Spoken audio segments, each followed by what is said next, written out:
Hi, welcome back to my channel.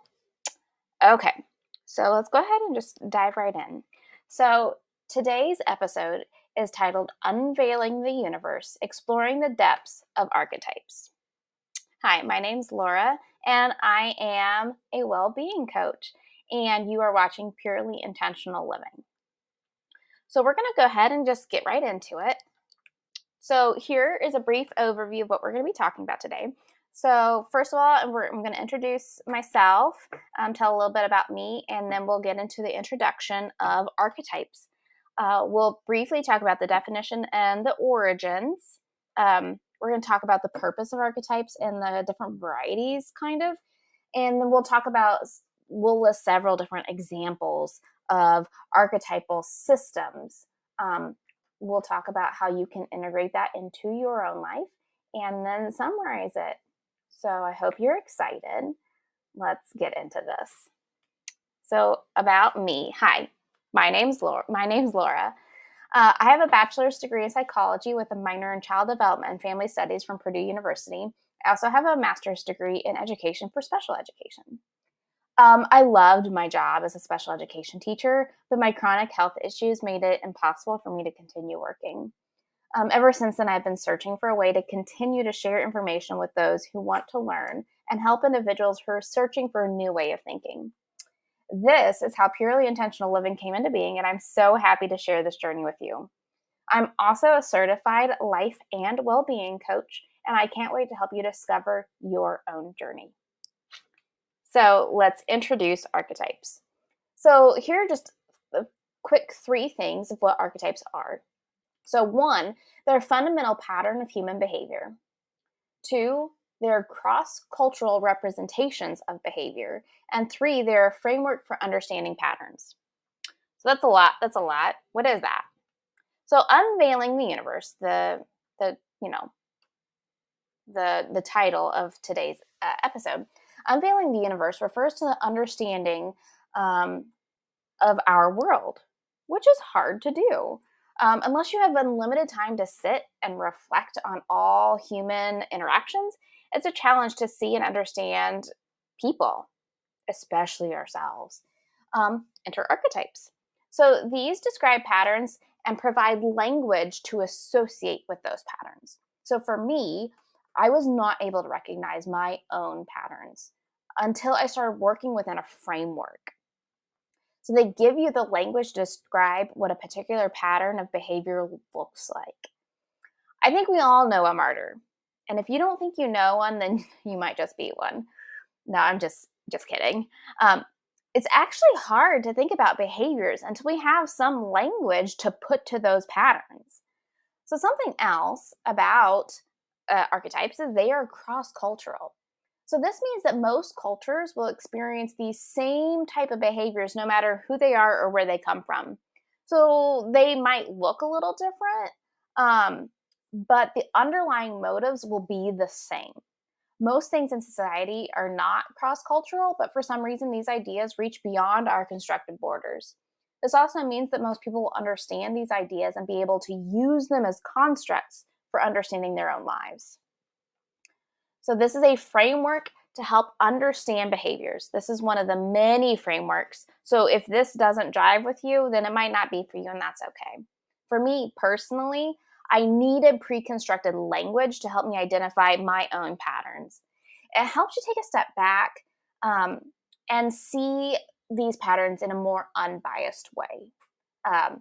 That's what I found anyways when using these various archetypal systems. So what are archetypes? Let's talk about the definition and where it comes from. So the definition and origins. So the definition, a recurrent symbol or motif in literature, art, or mythology. Pretty simple. The origins, we think Dr. Carl Jung, who was a famous Swiss psychiatrist and psychoanalyst.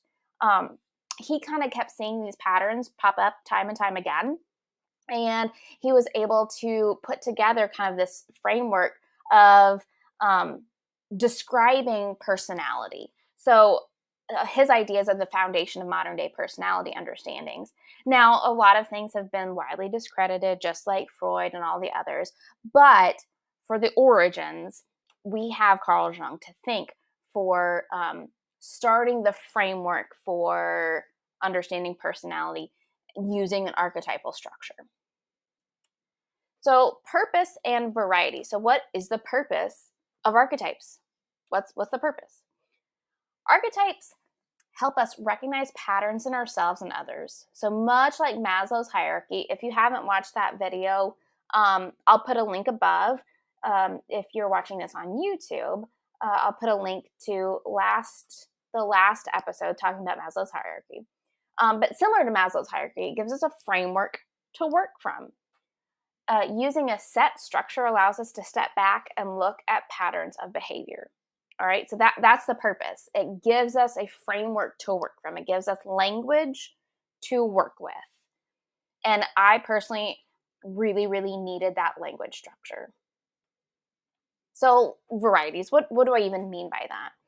So archetypes can show up a bit differently across culture. So they are cross-cultural, but they can look a little different from culture to culture. However, they're widely the same thing. So a good example of this would to look at the differences and similarities between Jesus and Hercules. I'm not voting one religion over another or one ideology over another. I'm just saying, like, this is an archetypal idea. Okay, that's it. You and I can play out the hero. All right, I'm just saying you can look at those two. They're widely known, so it gives you a good idea. They both fulfill the hero archetype. They do so a little bit differently. It shows up a little different, and that's like those cultural differences. But by and large, the hero archetype is the hero archetype. They show up, their behaviors, their motives for their behaviors are the same. That is what I mean. That is how they have different varieties. We see the hero play out in all different religions, all throughout history. They show up a little differently because of their individual cultures, but overall, their motives for their behaviors are the same. So, we're talking about archetypes. We understand the archetypes are here to help us understand patterns of behavior. They give us language, they give us a framework to work from. So, what uses archetypes? What tools can we use, you and I use, to help us understand these archetypes in our own lives? So, here are some examples. So, first, we're going to start with tarot. We start with tarot because, well, honestly, that's just where I started. So that's where we're going to start today. Tarot, especially the major arcana in tarot, shows the evolution of the major archetypes. So those would be like the hero, the wise one, the devil, the lovers, the nurturer. All of these ideas, the divine feminine, divine masculine, all of these ideas show up in tarot, especially, again, the major arcana. So tarot is used to see how these archetypes play out in our lives, just like all of them.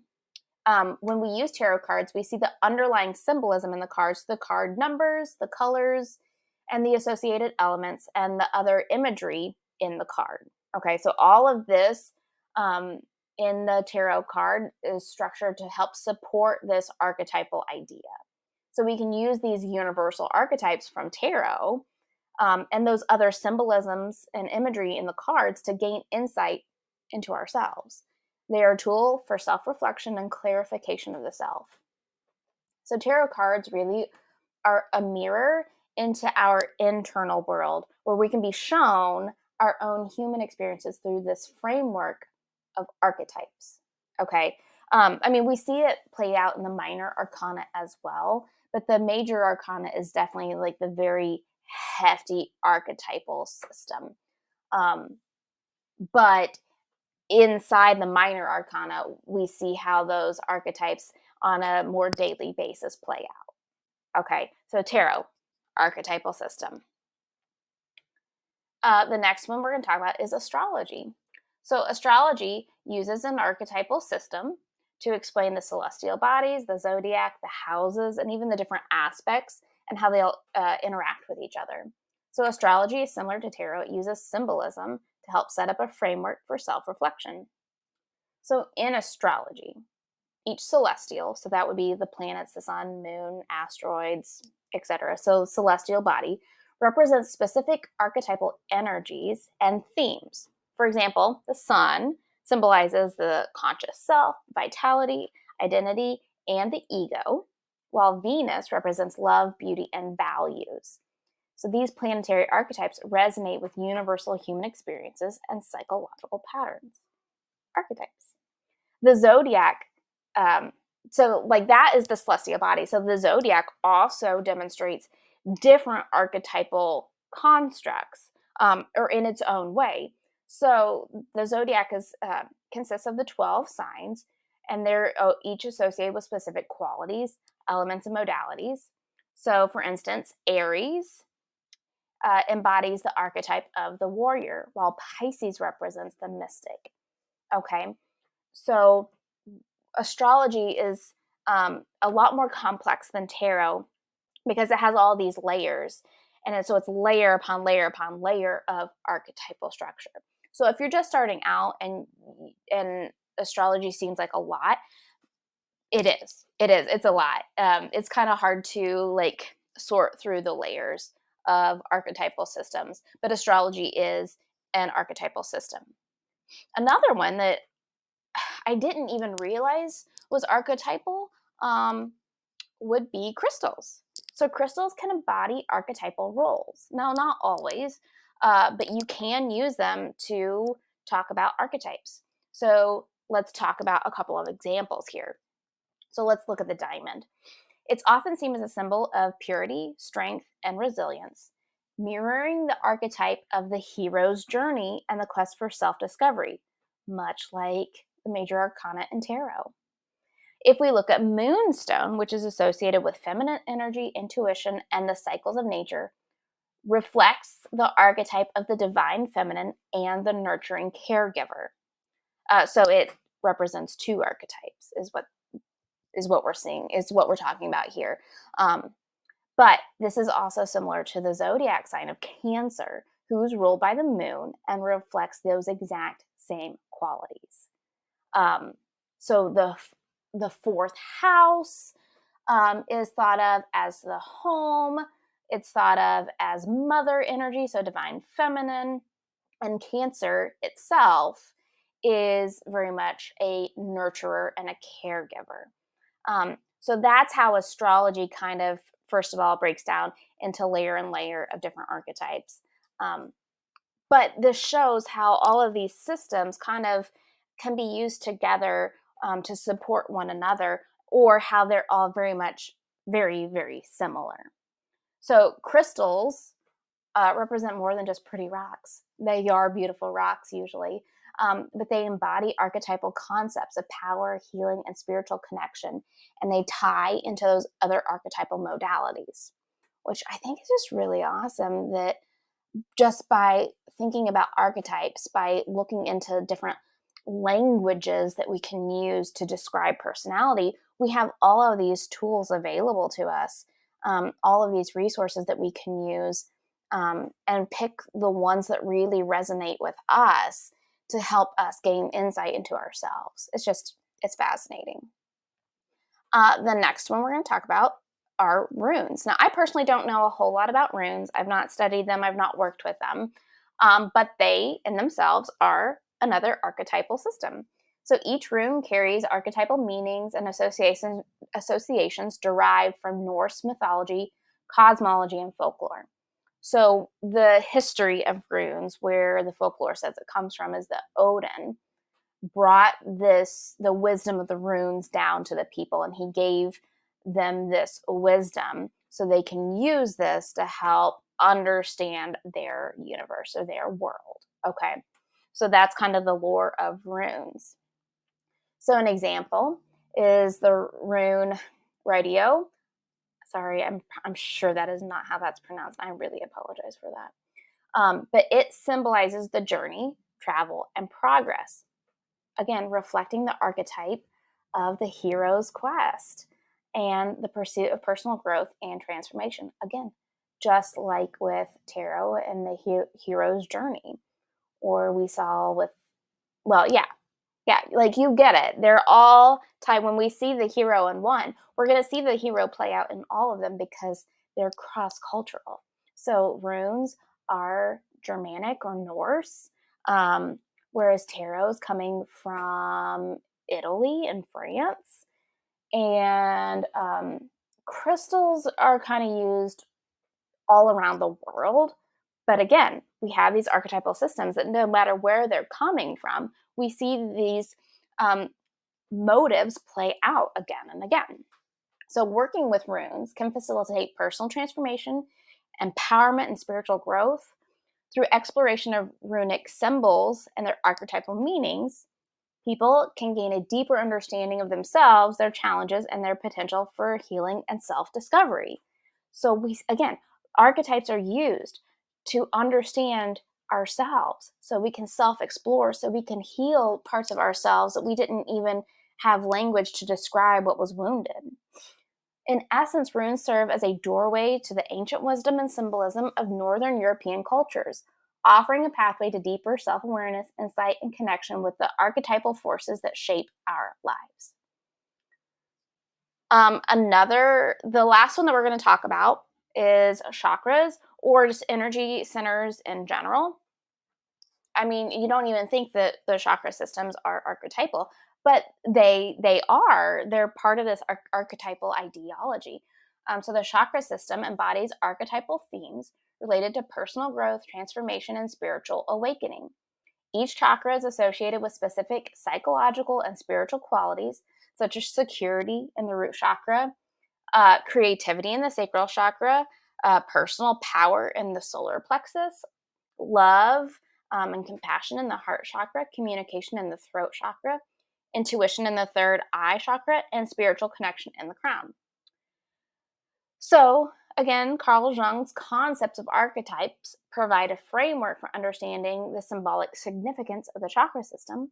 Each chakra can be seen as embodying universal archetypes that resonate with the collective unconscious and the human psyche. So, we talked about the root chakra. Its themes of survival and security reflect the archetype of the primal mother or father, or the nurturer, or the empress in tarot, right? The fourth house in astrology. They're all connected. Whereas we see like the heart chakra, themes of love and compassion resonates with the archetype of the nurturing caregiver. So there are themes of like Venus in there with love and compassion, the nurturer, um, just all of these light, like they're all interconnected because they all use the same system. The chakra system serves as an archetypal concept that offers a symbolic framework for understanding the human experience, fostering personal growth, and facilitating spiritual evolution. Okay, so what does this mean for you? Like, now that we have an understanding of what archetypes are, we understand the purpose and how they show up in different cultures. And we've talked about different systems that use archetypes, some of which you might not have even realized used an archetypal system or could be understood using archetypal ideas. So, how can you integrate them into your own life? So, you can use one or all of these systems to help you dive into your inner world and discover who you are. You can start with an easier one, such as tarot or oracle cards, or runes, and that they're easier just because, like tarot, oracle cards, they come with a guidebook. They tell you what each card means. So you don't have to memorize everything. Um, but you can start using them to start exploring your own behaviors and start to recognize your own patterns. Um, that's why I started with tarot. I started with tarot to kind of figure out who I was because I didn't know. It was to the point where not only could I not recognize my own patterns, I couldn't even tell you my own likes and dislikes. I had to, um, through using tarot and then into astrology and the chakra system, like going in and deeper and exploring more archetypal systems, I was able to start to uncover who I was and kind of why I might have felt that way.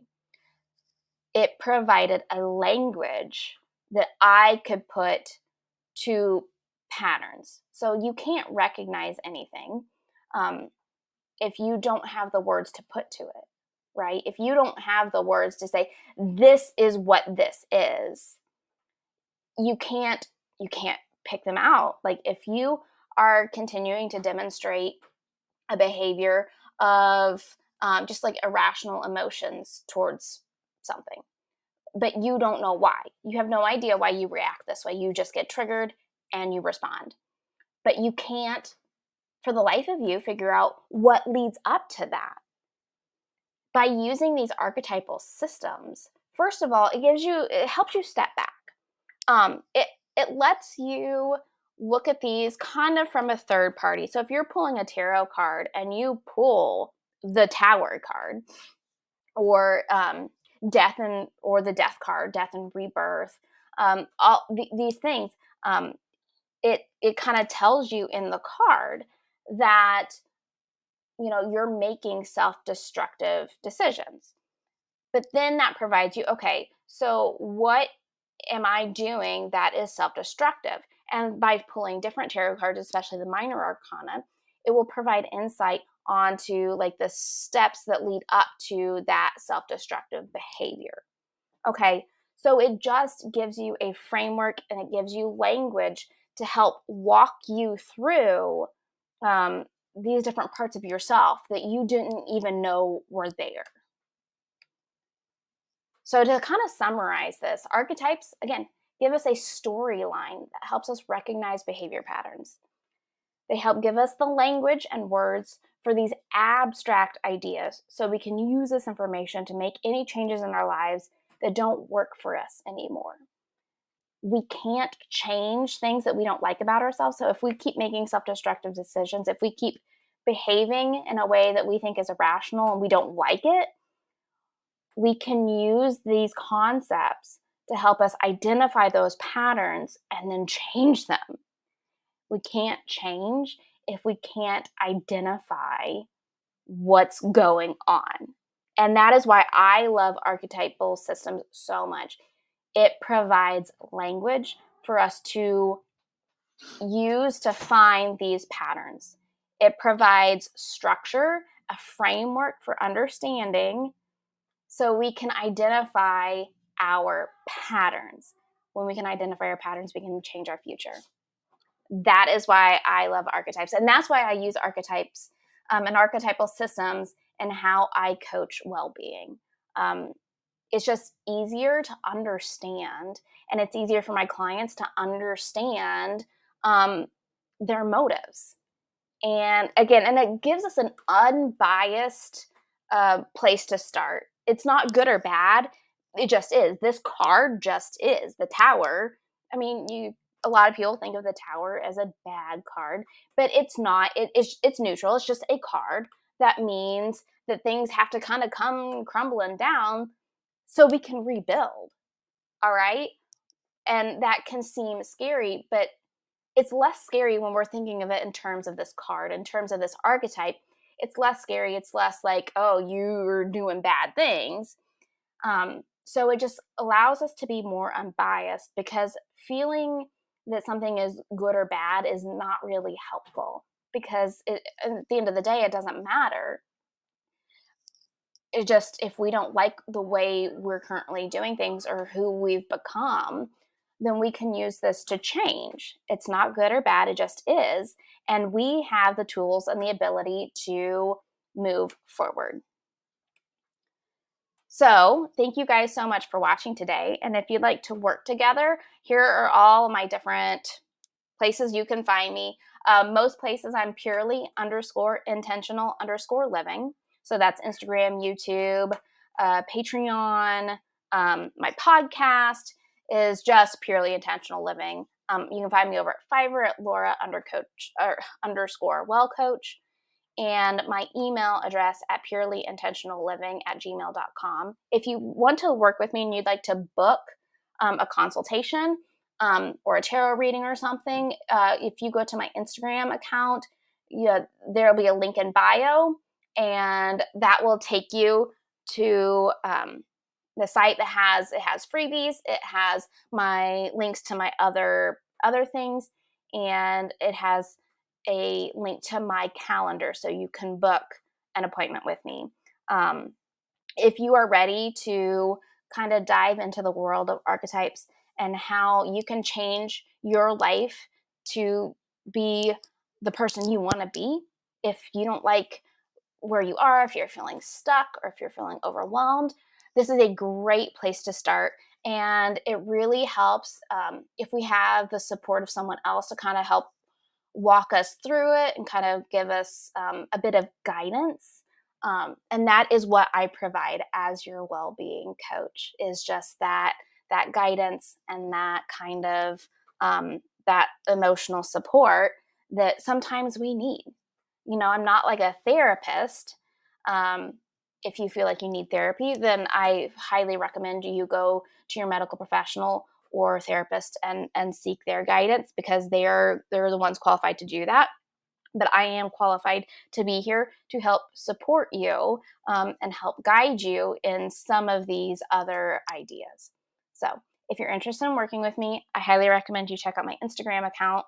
I've just started it. It's brand new, so there's not a whole lot there, but we are growing by the day, which is amazing. And I'm so grateful for that, and I'm grateful for all of you. So that's going to wrap it up for today. Thank you so much for hanging out with me. Thanks for um, being here, showing up, and trying to understand what archetypes mean and how you can use them to figure out your own universe. All right. And I love you all so much. Thanks again. Um, and together we can thrive body, mind, and soul.